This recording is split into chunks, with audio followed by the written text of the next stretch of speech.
When Mr. Wangley laid his eyes on the small, white-colored vial, his expression immediately turned into shock, but a look of greed replaced it soon after. That was legendary Dr. Rowan Cross miracle cure. Why does a punk like him have such a treasure on him in the first place? Anyone could see that this antidote was incredibly precious and worth a lot of money. Even the tiniest amount of powder could already fetch sky-high prices.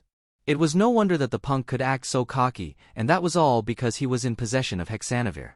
Today shall be the day of his downfall. Quentin snorted and said nothing before downing the whole cup of tea in one gulp. Almost immediately after he gulped down the tea, the ongoing sharp pains in his stomach gradually started to disappear. The pain completely disappeared a few minutes later. This caused Quentin to feel like he'd just survived a huge ordeal. "I won't forget the shame you inflicted on me today, Rhys. You had better not fall into my clutches anymore in the future," Quentin barked before turning to Natasha Harmon. "And as for you, Natasha, you'd better solve the crisis surrounding Eternamax soon.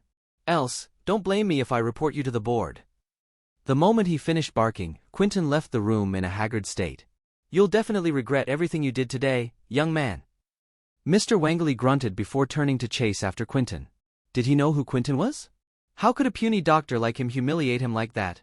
If ever he decided to seek revenge eventually, he bet that his bones wouldn't be spared even after he was brutally murdered. "So you came prepared, Dustin. You really scared me just now." Ruth heaved a sigh of relief. "It was all thanks to the hexanavir your sister sent me. Otherwise, I wouldn't have won so easily." Dustin let out a small chuckle. "But of course, the antidote merely made things slightly easier for him. It was all a trick then." Jessica snorted and looked at Dustin in disdain. She initially thought that he'd used his skills for this, but who knew that he had just utilized hexanavir, which was made by the legendary Dr. Rowan Cross. "You can stay unconvinced as long as you like, but the fact remains that Dustin won," Natasha argued with a hard glare. "So what if he won by a fluke? What makes you think this kid can research Eternamax without Mr. Wangley here?" Jessica questioned. Eternamax was the heart and soul of Harmon Pharmaceuticals for many years now and was an equally important part of the family's development plans. This was why she refused to believe that such an unknown figure like Dustin would have any ability to save the day. "Who says?" "To me, Dustin is way more knowledgeable than whoever this Wangley guy is." Natasha stood her ground firmly. "Fine, since you keep insisting that he's the superior choice, then why don't we make a bet?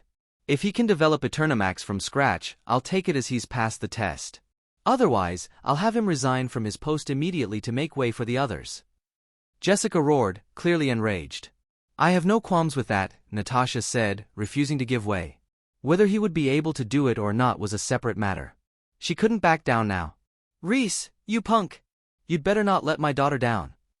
Jessica spat after getting a clearer look at Dustin. She then folded up her sleeves and up and left. "What did Mom mean by test just now?" Ruth asked, out of curiosity. "Kids shouldn't butt into adult matters." Natasha rolled her eyes at her in response. "Humph. Well, I'm sorry for asking. Who died in you, Queen?" Ruth pouted. "You all keep mentioning Eternamax, but what is it exactly? Ms. Harmon?" Dustin asked while feigning ignorance. Natasha Harmon forced a smile and started explaining. Although the Harmons have a firm grip over many industries, the main focus is still medicine. This was why the decision behind the selection of business-made partners and benefit sharing were all made in hopes of dominating the pharmaceutical market of the entirety of Swinton. Thus, that was how we began researching and developing a new kind of drug, which we planned to use to capture all of that market share. Everything was going to plan in the beginning, but no one had expected that there would be a traitor who had been planted among us. Thus, Tilda Snyder's assassination presented an opportunity to us, while serving as a warning to all traitors. But the moment they realized that they were about to be exposed, they employed methods of coercion and enticing benefits to lure our employees to other companies instead, which was how they took away a big chunk of our workforce. Not only that, they even stole our research findings. And the research findings in question were for the new drug we're developing, Eternamax.